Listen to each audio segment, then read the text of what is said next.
کمیته ناوەندیە پارتی دموکراتی کوردستان دەکەن کل استودیە دەتگەلمەدا بیتن کاکاری بەخێر بێ سپاس بۆ ئامادەبوونت وەزعەکەت چۆن بوو بەدڵتان بوو زۆر باش بوو زۆریش بەدڵمان بوو ینی کەیفتان خۆش بوو بەو دەنگانەی کە بەدەستان هێناوە نەکەمە هەر خەڵکی کوردستانیش دڵی خۆش بوو کە پارتی هێزی یەکەمە لە هەرێم و لە عێراق بۆی ئەوەی کە 1 ملیۆن دەنگ زیاتری بەدەستی نایە چی وای کرد کاکاری ئەم جارە پارتی زیاتر لە 1 ملیۆن دەنگ بەدەست بێنێتن خۆ لە کاتێکدا فۆکسێکی زۆر لەسەر پارتی بوو فشارێکی زۆر لەسەر پارتی بوو دەیانگوت ئەم جارە پارتی دەڕوخێتن پارتی جاران نەماوە و ئیتر خەڵک متمانەی بە پارتی نەماوە و ینی چی وای کرد کە جارێکی تر ئەم متمانەیە زۆرە بەدەست بێنەوە طبعا زۆر سپاس خاڵی یەکەم طبعا ئەم سەرکەوتنە گەورەی پارتی دیموکراتی کوردستان کە لەسەر ئاستی عێراق و هەرێمی کوردستان بۆ خاوەنی 1 ملیۆن دەنگ زیاتر دەگەڕێتەوە بۆ ڕەهەندی زۆر وەک ڕەهەندی سیاسی و مێژویی و تەنزیمی و هوشیاری نەتەوەیی ئەندام و لایەنگران و جەماوەری پارتیمان کە ئەمە بنەمایەکی ئەساسیە کە ئەم حزبە خاوەنی ئەندام و لایەنگرێکی بە بیر و باوەڕی بەهێز و جەماوەرێکی توکمە کە دەزانن هەر پارتیە دەتوانێتن کە بەرگری لە هەرێم بکاتن و دەستکەوتەکان بەدەست بینیتن ئەمە خاڵی تر پارتی دیموکراتی کوردستان هەر لە سەرەتای دروستبوونی تاکو ئەو هەڵبژاردنەش هەمیشە ئومێدی خستیتەوە ناودڵی کوردستانیان لە سەرەتای دروستبوونی پارتی دیموکراتی کوردستان کە بەهیوایی و ناومێدی تووشی خەڵکی کوردستان بوو لە دوای نەمانی کۆماری کوردستان بە دروستبوونی پارتی و بە خەباتی پارتی لە ناوبزوتنەوەی ڕزگاری خوازی کوردستاندا پارتی ئومێد و هیوای خستەوە ناودڵی کوردستانیان هەر لەو دەمەشەوە تاکو ئێستا بە دەستکەوتی زۆرەوە گوزەری کردیا و قۆناغەکانی لە پڕ هەوراز و شێو بووە و دەیان جار و دەتوانین بڵێن سەدان جار ڕێگری و کۆسپ و تەگەرە و پلان و پیلانی هاتیتە بەردەمی بەڵام پارتی بە دووربینانە و بە سیاسەتی حەکیمانەی جەنابی سەرۆک بارزانی توانیتی هەم پارتی سەربخە هەم لە ڕێگای پارتی گەلی کوردستان سەربخاتن بۆیە ئەمە ڕەهەندی گەورن بابەتی گرنگن کە دەبینین ئەمڕۆژ لە هەڵبژێردنێکی دیموکراتی لەسەر ئاستی عێراق کە کۆمیسیۆنی عێراق ئەم هەڵبژاردنە بەڕێوە دەبا پارتی وەکو هێزە کە تێدا بەشدار بوو ئەو هێزە توانی جارێکی تر متمانەی خەڵک بەدەست بینتەوە دیقەتشماندا ئەم هەڵبژاردنە زۆر جیاواز بوو جیاوازەکەی لەوەر بوو کە پارساڵ هەڵبژاردن کرا دیسان پارتی براوەی یەکەم بوو و ژمارەیەکی زۆر دەنجشی بەدەستینە و کورسەکانی پەرلەمانیش زیادی کرد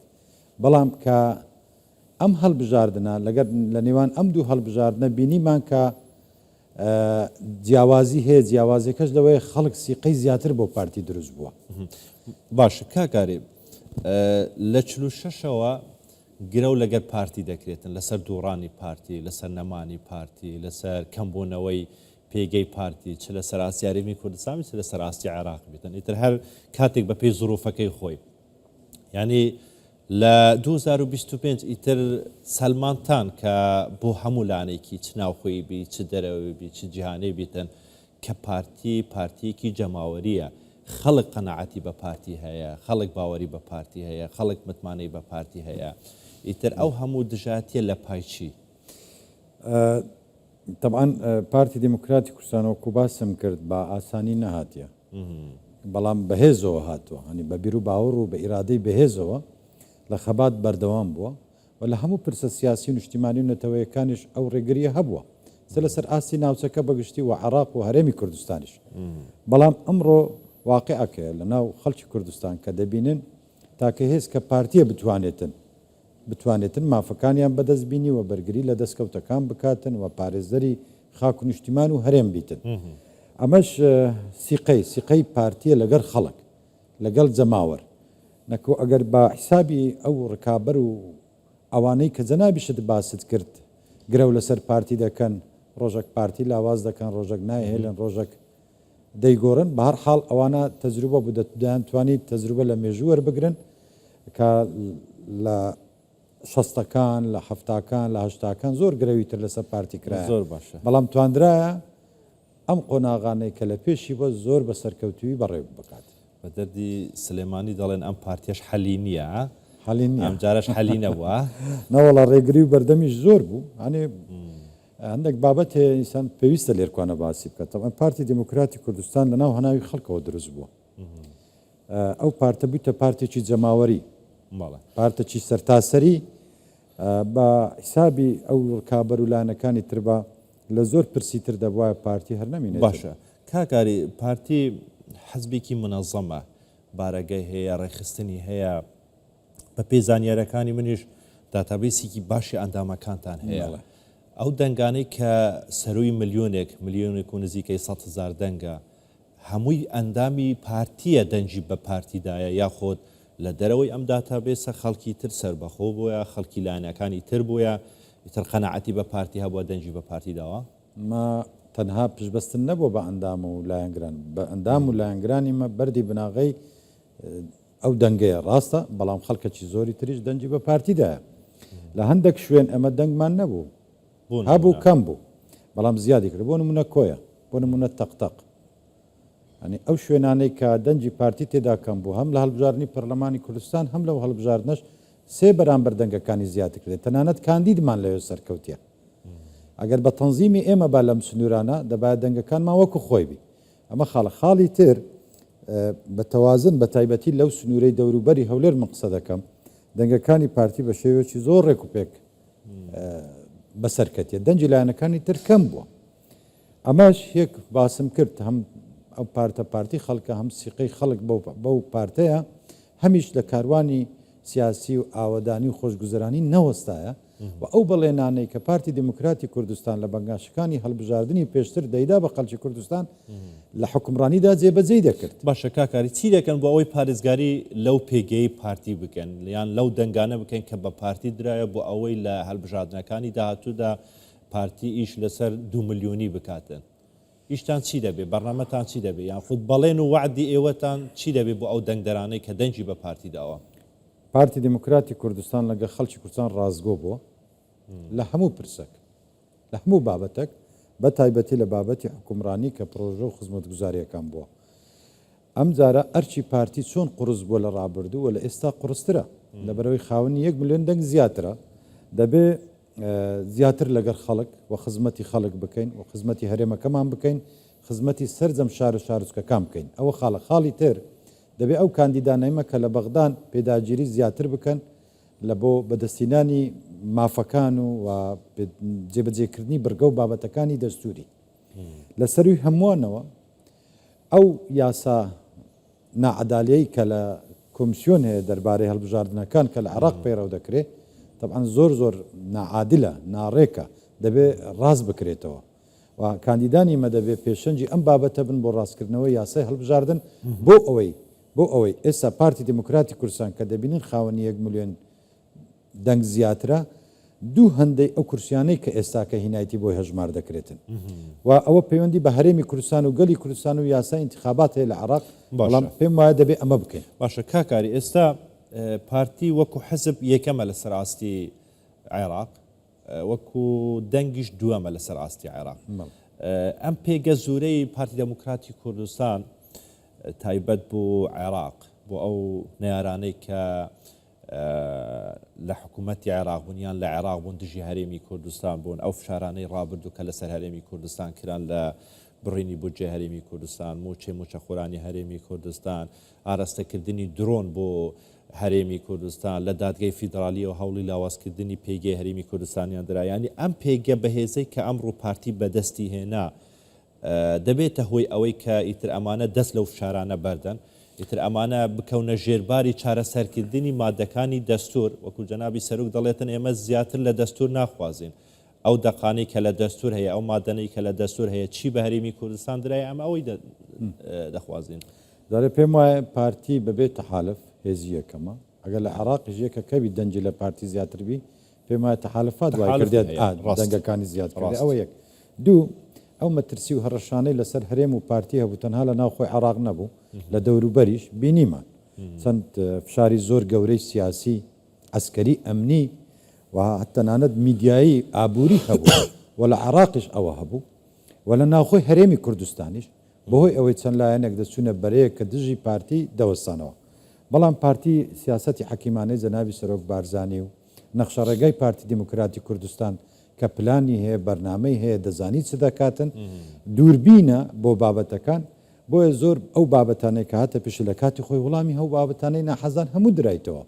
ئەوانەی کە باست کرد ئەو هەڕەشانە هەڕەشەی مەترسی بوون گەورە بوون بۆ نەمانی هەرێمی کوردستان بۆ مەترسیەکانی ئابووری بۆ مەترسیەکانی سیاسی بۆ هەموو ئەو بابەتانەی کە پەیوەندی بارم لە بۆ زیاتر ڕوو لە پارتی بوو لە پارتی دەدرا بۆیە پارتی خۆڕاگر بوو توانی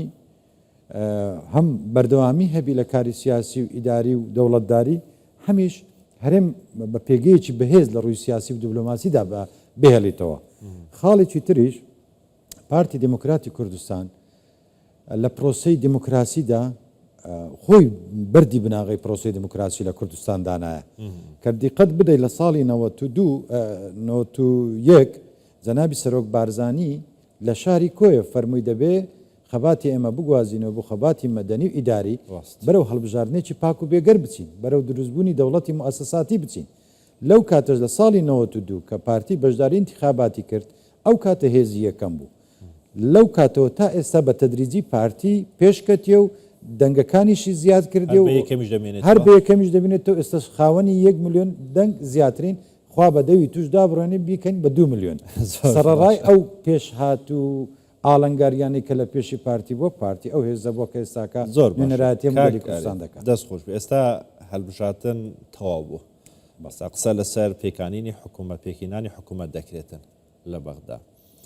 ئێوەکو پارتی بە تەنیا دەچن بۆ بەغدا بۆ گفتوگوی پێکینانی حکوومەت یاخود دەستی لانەکانی تریش دەگرن و پێکەوە دەڕۆن تەوان پارتی دموکراتی کوردستان چ پێش هەڵبژاردن چوو دوای هەڵبژاردن پێمانە یعنی دەرگا داخاتن بۆ ئەوەی کە هەموو لایەنەکان بەیەکەوە بچنە بەغدا لەبەرەوەی بەغدا و عراق ئەم پرسەپرسێکی گرنگە پەیوەندی بە هەرێمی کوردستان وەیە بۆیە پارتی دموکراتی کوردستان دەرگای وڵایە پێم وایە لە بۆ ئەو بابەتانە بەڵام ئەرچی ئەم جارێگەری کوردستان بە تایبەتی کاندیدەکانی پارتی و هەموێزەکان قڕسترە لە جارەکانی تر ئەو بابەتانی کە لە عراق دەگوزارێتتر مەسەرەن ئەو ناعەدالەتی باسم کرد لە یاسا و جێبەجێ نەکردنی بەرگە و بابەتەکانی دەستوری و کۆمەڵک بابەتی تر کە ماوەتەوە دەبێت پێداگیری لەسەر ئەوە بکەن پارتی و هێزەکان لەسەر ئەم بابەتانە پێداگیری بکەن بۆی دەستکەوتەکان بەدەست بینن لە بانگەشەی هەڵبژاردندا کاکاری ئەگەر کۆتا پرسیار ئەمە بێتن یەکێترین نیشتیمانی کوردستان منافسێکی زۆری پارتی بوو یاخود ێرشێکی زۆری سەر پارتی کرد دوای هەڵبژاردنەکان پارتی دڵی گەورە دەبێت کە لێبوردە بێتن و ئیتر لەگەڵ خۆی بیبا بۆ گفتوگووەکان یاخۆت پێکەوە بە عێراق بڵێتن ئێمە یەکین بۆ پێکینانی حکوومەتی نوێی عێراق بۆ ئەوی پێگەی کورد بەهێزتر بێتن لە بانگەشەی هەڵبژاردنەکان دەبینین کە دێنە سەر ستێج بانگەشە دەکەن بەدەستی بەتاڵە تەنها ڕوو لە پارتی و هێرشکردنە لەسەر پارتی و ئەو دروشمە ناخۆشانەی کە ئەو دروشمی زۆر ناخۆشن و خەڵکی کوردستان بێتاقەت بووە ناهێلین و دەیگۆڕێن و دەیڕوخێنین و وەری دەگرینەوە ئەو بابەتانە ئەم مۆدلە بەسەر چووە مۆدلی جێبەجێکردنی پرۆژە و خزمەتگوزاری و دەستکەوت و کردمان و کردنەوەی پرۆژەکان و بەردی بناغەیە خەڵک ئەمەی دەوێت ئەوەی جەنابەت باز دەکەی کە لە دوای هەڵبژاردن ئەمە ئەوانەی ڕێکابەری پارتی بوونە هەموو دەمەگووا بوونە بەواستەی پارتی وستیان دەنجی خۆیان زیادکە نەکۆر بە دەستی بەتاڵ بوونە ئەم پرسەی جەنابیشت باز کردەمینێتەوە بۆ سەرکردایەتی و قەراری کۆتایی سەرکردایەتی پارتی دموکراتی کوردستان بۆیە پێم وایە پارتی دموکراتی کوردستان ئەمڕۆ ئەرچی زیاترە قڕسترە لەسەر ئاستی هەرێم لەسەر ئاستی گەورەترە ئەو کاری گەورەتر حزبی گەورە و کاری گەورەی لێ دەوەشێتەوە بۆیە ئەو متمانەی کە خەڵک بە پارتیدایە ئەم تەسەوڕ دەکەم زۆر لەوەی زیاتر پارتی بتوانیتن خزمەتی ئەو خەڵکە بکە بە تایبەتی لە بەغداش هەر تا لەسەر ئاسی هەرێمایەتی و دنیاشدا تەوا کاکاری هەرچەندە کۆتا پرسیار بوو بەڵام دوو پرسیاری کە بە کورتی ئەگەر وەڵام بدەیتەوە یەکیان ئەمجارە پارتی داوای پۆستی سەر و کومار دەکاتن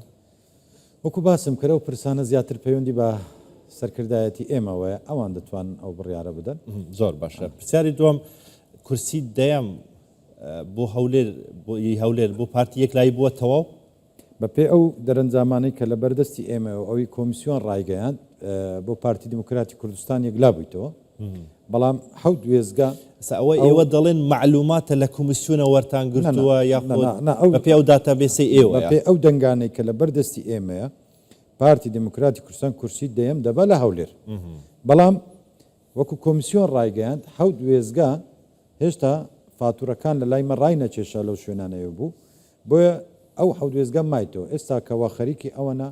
و پێداگیریش دەکەین و بەرگریش دەکەین ئەم کورسێش بەدەست بینین لەبەرەوەی مافی پارتی دموکراتی کوردستانە لە هەولێر زۆر باش دەست خۆش بێ کاکاری نانەکەری ئەندامی کۆمیتیان ناوەندیا پارتی دموکراتی کوردستان و بەرپرسێ لە قاشانزەیە پارتی دموکراتی کوردستان گەلێکی سوپاس بۆ ئامادەبوونەتە هەرەبی سپاس.